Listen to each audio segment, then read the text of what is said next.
आज उठायला उशीर झाला होता ना, त्यामुळे घराची सगळी घडी विस्कटली होती. तरी पण अशा वेळी ना आहोंनी माझी खूप मदत केली. त्यांनी सकाळी बाबूला तयार केलं, सकाळी शाळेत सोडायला गेले आणि तोपर्यंत मी घर आवरायला घेतलं होतं. म्हटलं चला हे जोपर्यंत येत आहे ना तोपर्यंत माझी बाकीची कामं होतील. मग काय मस्त झाडू पोछा लावला आणि त्यानंतर मीही तयार झाले होते. मीही माझं आवरलं आणि त्यानंतर ना माझं आवरून झाल्यानंतर माझं आज सगळं काम बाकी होतं. मला बेडही नीट करायचा होता, घरातलं काम सगळं पडलेलं होतं. मग काय त्यानंतर बेड नीट केला, कपड्यांचा जे कपडे धुवायला टाकायचे होते ना ते कपडे मस्त असे बाजूला काढून घेतले आणि त्यानंतर म्हटलं चला राहिलेले सर्व कपडे मी वॉशिंग मशीनला लावून दिले.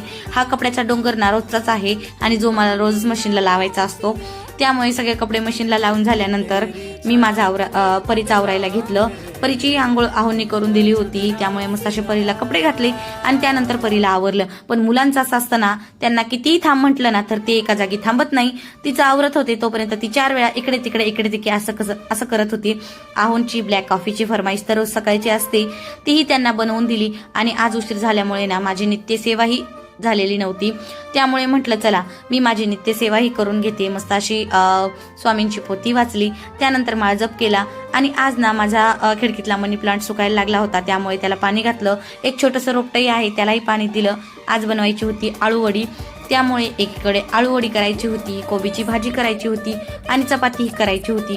मग काय मस्त असा मसाला काढला, आळूवडी तयार करायला घेतली आणि म्हटलं चला जोपर्यंत ती वाफे भरत आहे ना तोपर्यंत मी कोबी कापून घेतला. त्यानंतर कोबी फोडणीला टाकला आणि त्यानंतर म्हटलं चला तोपर्यंत मी माझं पीठ मळून घेतलं आणि पीठ मळून घेतल्यानंतर म्हटलं चला ही भाजी तर तयार झाली होती. नंतर मस्त असं तेल तापून मला आळूवडी ही तळायची होती आणि म्हटलं चला जोपर्यंत ही सर्व कामे होत आहेत ना तोपर्यंत माझं पीठही भिजेल. तर अशी एकामागे एक अशी सकाळी मस्त अशी कामे चालली होती. तुमच्या घरी उशीर झाल्यानंतर अशी धावपळ होते का हे मला कमेंटमध्ये नक्कीच सांगा. आणि त्याचबरोबर ना माझी आणखीन एक घाई होती, ती म्हणजे मला ह्या तिन्ही गोष्टी एकत्र करायच्या होत्या.